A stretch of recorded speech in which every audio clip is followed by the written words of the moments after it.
Palmeirense citou Felipe Luiz ao analisar entrevista de Abel Ferreira pós-jogo. Salve nação rubro-negra, estamos chegando com mais um react aqui em nosso canal. Trazemos um recorte do canal Opina Porco, link na descrição. Neto fez uma análise perfeita da rodada do Campeonato Brasileiro. Com o tropeço do Palmeiras, o Flamengo entrou de vez na briga pelo título.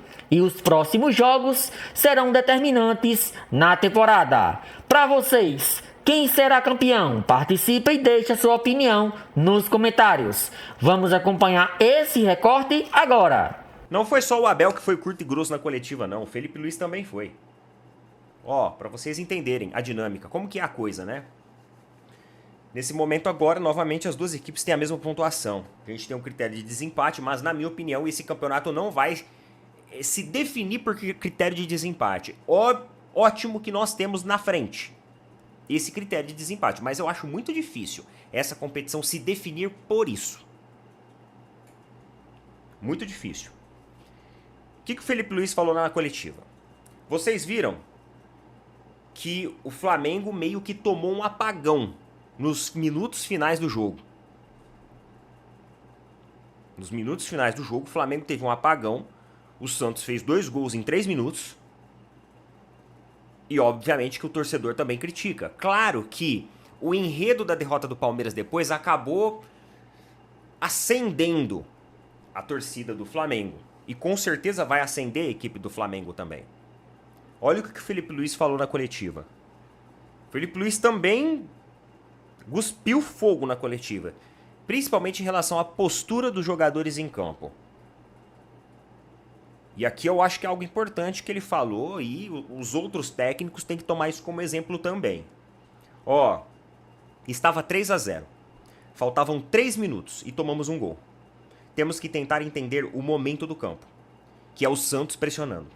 Os jogadores têm que entender isso dentro do campo. Chamamos mais a pressão do Santos e sofremos. Não diria que foi um apagão, mas que esse susto sirva para que os jogadores entendam que o jogo só acaba quando o juiz apita. Eu odeio sofrer gols, prezo pela fase defensiva. Dou muito valor e acredito que a defesa sólida é uma arma para ganhar o campeonato. Que esse susto sirva de lição. No futebol mundial, baixar a guarda custa muito caro. Já falei para eles no vestiário. Não me preocupa, porque é um caso à parte, mas me machuca. Odeio que aconteça isso. Os dois técnicos muito putos, né? Por mais que o Felipe Luiz tenha a parte positiva da vitória, mas ele ficou puto com aquele final. Que tomou aquele susto. Que o Santos poderia até ter empatado. Abel muito puto com a derrota. A partir de agora é esse o passe, é esse o ritmo do Campeonato Brasileiro. Neto, sua opinião. O campeonato acende mais agora. Acende mais. Acende mais. Porque tem data FIFA, vão ter equipes precisando se salvar do rebaixamento. Tem uns jogos ainda que são difíceis pela frente. A gente não pode dizer que vai ser o A ou vai ser o B que vai ser campeão. Não podemos.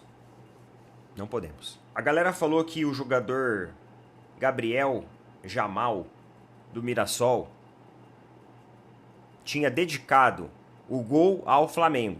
Ele foi um jogador que ele passou pelo Flamengo, teve passagem pelo Flamengo, mas ele não dedicou o gol pro Flamengo. Na verdade, ele foi até muito imparcial na minha visão, no meu ponto de vista, porque ele falou assim, ó, tenho carinho pelo Flamengo, um clube que me recebeu tão bem, mas que vença o melhor. O importante é fazer gol pelo Mirassol. Isso aqui é outra coisa bacana também. Como que a equipe do Mirassol, né, mano? Os caras, eles estão realmente fechados ali entre si, né? Uma equipe que superou expectativas, continua superando expectativas e tem mostrado toda a qualidade. Toda a qualidade que tem. Classificação do campeonato. Vamos lá? Classificação do Brasileirão Série A. Primeiro lugar, Palmeiras, 68 pontos, 21 vitórias. Segundo lugar, Flamengo, 68 pontos, 20 vitórias. Saldo de gols. Palmeiras tá com 30, Flamengo tá com 44. Só a critério de conhecimento. Terceiro lugar, Cruzeiro. 64 pontos. Só que um jogo a mais que ambas as equipes. Né? 33 jogos. E o Mirassol, 59 pontos, 33 jogos também. Mirassol abriu 6 pontos de vantagem para o Bahia, que também tem 33 jogos. E 7 pontos de vantagem para o Botafogo, que também tem 33 jogos. Então uma vitória do Mirassol gigante, cara. Gigante a vitória do Mirassol ontem. O Abel, ele estava bem irritado. Bem irritado. E digamos que ele foi curto e grosso, lá ele. Curto e grosso, lá ele, na sua coletiva ontem. Olha só o que ele falou. Eu trouxe 2 trechinhos aqui pra gente ler. Foi tão rápida que foi a melhor parte que eu consegui pegar da coletiva. Hoje, pra mim, é muito fácil explicar esse jogo. Acho que vamos ficar aqui querendo arranjar desculpas. Foi da técnica, foi da tática, foi da parte física, foi da estratégia. Muito fácil. O Mirassol hoje foi muito melhor que o Palmeiras. O que me incomoda é a forma como jogamos hoje. E como o adversário foi muito superior a nós em todos os níveis. Isso me incomoda. É dar os parabéns ao Mirassol, que foi melhor em todos os níveis. Isso daqui é o resumo da coletiva dele. Se você for lá assistir a coletiva dele, não vai ter nada muito além disso.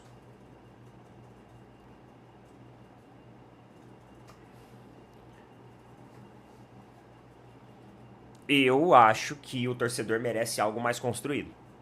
Talvez ali uma ideia de jogo, um pensamento. O torcedor precisa de uma explicação melhor. Ah, Neto, mas o técnico tá irritado, o técnico isso, o técnico aquilo. Mas ele precisa. Ele precisa desenvolver isso pro torcedor. Se desenvolve na vitória frases, parábolas, poesias lindas. Na derrota tem que colocar isso também pra fazer acontecer. E tô falando numa boa, não tô falando de corneteiro não. Tô falando numa boa mesmo. Agora vamos lá.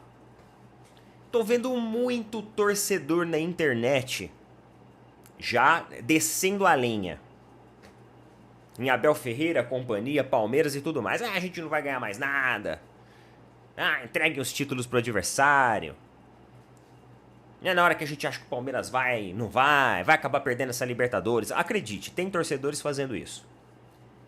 Tem torcedores fazendo isso. Meus amigos, por que eu coloquei essa camisa aqui hoje? Pra falar pra vocês que... Ó, que eu sou corneteiro, tá bom? Eu sou corneteiro, segundo alguns canais aí. Eu não sou torcedor do Palmeiras. Eu digo que eu sou palmeirense, mas eu não sou. Vocês estão escutando isso de um cara que é corneteiro. Eu prefiro, nesse momento, acreditar e confiar no Palmeiras. Eu estou fazendo essa escolha. E por que eu estou fazendo essa escolha? Nós estamos em novembro. Daqui a pouco, no final de semana, no próximo fim de semana, vamos para metade de novembro.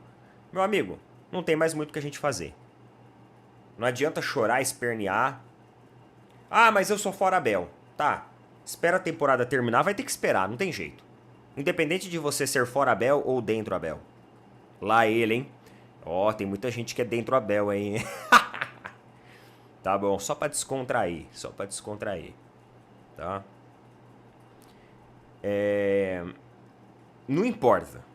O momento agora é pra gente apoiar. O Abel, quando passamos aquele vexame pra LDU, que a gente saiu cuspindo fogo aqui, o que o Abel pediu? O Abel pediu a confiança da torcida pela Noite Mágica, não é? O Abel e a equipe nos entregou a Noite Mágica, não entregou?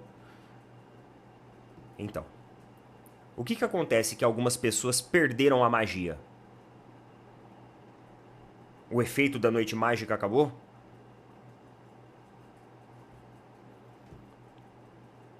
Perdemos ontem para uma equipe do G4.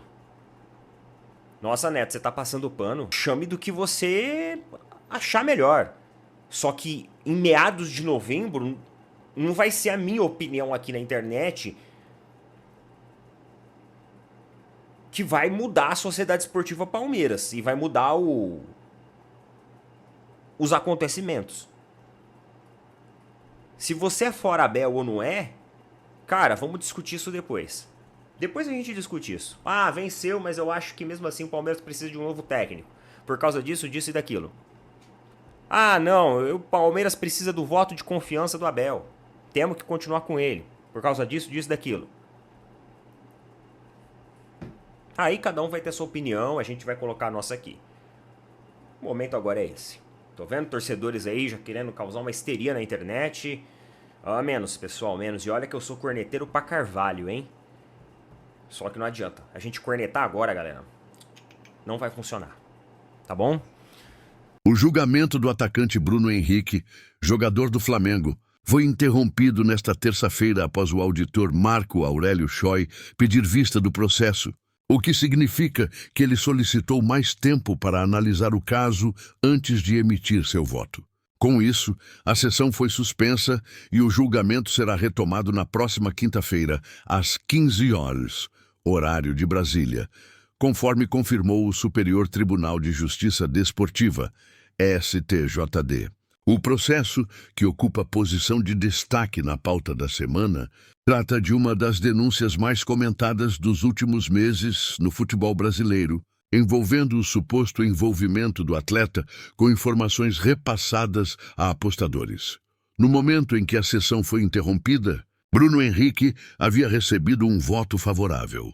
O relator do caso, Sérgio Furtado Filho, manifestou-se pela absolvição do atacante em relação ao artigo 243-A do Código Brasileiro de Justiça Desportiva, CBJD, que trata da tentativa de influenciar o resultado de uma partida, infração que pode render até 12 jogos de suspensão. Contudo, o relator propôs a aplicação do artigo 191, que fala sobre o descumprimento de regulamentos, determinando multa de R$100 mil, mas sem proibição de atuar. O advogado do Flamengo, Michel Assef, explicou o posicionamento da defesa após o voto do relator. Segundo ele, a decisão reforça a tese de que o jogador não cometeu qualquer ato que interferisse na lisura do jogo e que a penalidade proposta pelo relator reflete apenas um possível descumprimento de regra administrativa. Bruno Henrique esteve presente na audiência e continua liberado para atuar, pois segue amparado por um efeito suspensivo concedido em setembro, logo após a primeira condenação. O Flamengo volta a campo no próximo sábado contra o Sport, em partida atrasada do Campeonato Brasileiro. Michel Assef enfatizou que, segundo o entendimento da defesa, não houve qualquer tipo de manipulação dentro de campo. Ele argumentou que o que o tribunal considera como algo realmente grave é a manipulação de resultado, uma tentativa de alterar artificialmente o desfecho de uma partida. No entanto, segundo ele, isso não ocorreu no caso de Bruno Henrique. O advogado destacou que nada foi feito para beneficiar terceiros e que não houve qualquer interferência no jogo. Assim, o voto do relator, embora não tenha sido pela absolvição total, reconheceu que o episódio teve caráter disciplinar e não de corrupção esportiva. O atacante foi denunciado sob a acusação de ter forçado um cartão amarelo em 2023, durante a partida contra o Santos, no estádio Mané Garrincha, em Brasília. A suspeita surgiu de investigações que indicavam apostas suspeitas em torno de advertências aplicadas naquele jogo. No primeiro julgamento ocorrido em setembro, o STJD havia condenado Bruno Henrique a 12 jogos de suspensão. O Flamengo, discordando da decisão, apresentou recurso pedindo a revisão da pena. Paralelamente, a Procuradoria do STJD também recorreu, pedindo um aumento da punição. Esses recursos criaram 4 cenários possíveis para o julgamento atual: a absolvição do atleta, a redução da pena, a manutenção da suspensão de 12 jogos ou até mesmo o agravamento da punição. Antes de discutir o mérito das acusações, o tribunal precisou analisar o pedido da defesa de prescrição do processo, o que poderia levar ao arquivamento definitivo da ação. Esse pedido foi rejeitado por unanimidade, com 9 votos a 0. A defesa alegava que o prazo para que a Procuradoria apresentasse denúncia já havia expirado, uma vez que o CBJD determina um limite de 60 dias entre a abertura do inquérito e a formalização da acusação. O debate girou em torno de qual seria o ponto inicial para a contagem desse prazo: o dia do suposto ato irregular, ocorrido em 1º de novembro de 2023, ou o momento em que o STJD tomou conhecimento formal dos fatos, o que teria ocorrido em 2 de agosto de 2024, quando o tribunal recebeu um relatório da Polícia Federal. A Procuradoria, por sua vez, defendeu que o prazo começou a correr apenas após a conclusão do inquérito policial, já que a Justiça Desportiva não possui os mesmos instrumentos de investigação da Justiça Comum, como quebra de sigilo telefônico ou bancário. Assim, a Procuradoria argumentou que só teve condições de apresentar a denúncia quando recebeu as provas produzidas pela Polícia Federal. O STJD concordou com essa linha de raciocínio, rejeitando o pedido de prescrição e dando continuidade ao julgamento. Com a rejeição dessa preliminar, o tribunal passou a analisar o mérito do caso. A Procuradoria insistiu em aumentar a pena do atacante, enquanto a defesa manteve o pedido de absolvição total ou, no mínimo, de redução da punição. A defesa argumentou que a acusação já havia sido afastada em parte no julgamento anterior, pois não existiam provas de que o jogador tivesse de fato cometido a falta de maneira intencional. O advogado Michel Assef também destacou que não houve qualquer prejuízo esportivo ao Flamengo e que a decisão do atleta de tomar o cartão amarelo foi fruto de estratégia do clube, algo corriqueiro no futebol. Segundo o advogado, o Flamengo sabia da situação de Bruno Henrique, que estava pendurado com 2 cartões amarelos e poderia ficar fora de um jogo importante caso recebesse o terceiro. Assim, a equipe teria decidido que seria mais conveniente que ele fosse advertido naquele jogo contra o Santos, para cumprir suspensão no duelo seguinte, contra o Fortaleza, e estar disponível na partida seguinte, diante do Palmeiras. A SEF sustentou que essa conduta é comum no futebol e não constitui atitude antiética ou antidesportiva. O advogado afirmou ainda que a defesa não considera que tenha havido divulgação de informação privilegiada, uma vez que qualquer observador atento saberia que Bruno Henrique corria o risco de receber o terceiro cartão e ser suspenso. Portanto, segundo a defesa, o jogador não violou o artigo 243-A, que trata de manipulação de resultado, nem o 243, que fala de condutas desonestas. No máximo, poderia ser avaliado sob o artigo 191, relativo ao descumprimento de regulamentos, o que implicaria multa, mas não suspensão. Outro advogado do caso, Alexandre Vitorino, responsável pela defesa pessoal de Bruno Henrique, destacou detalhes das mensagens trocadas entre o jogador e seu irmão, que serviram de base para a acusação.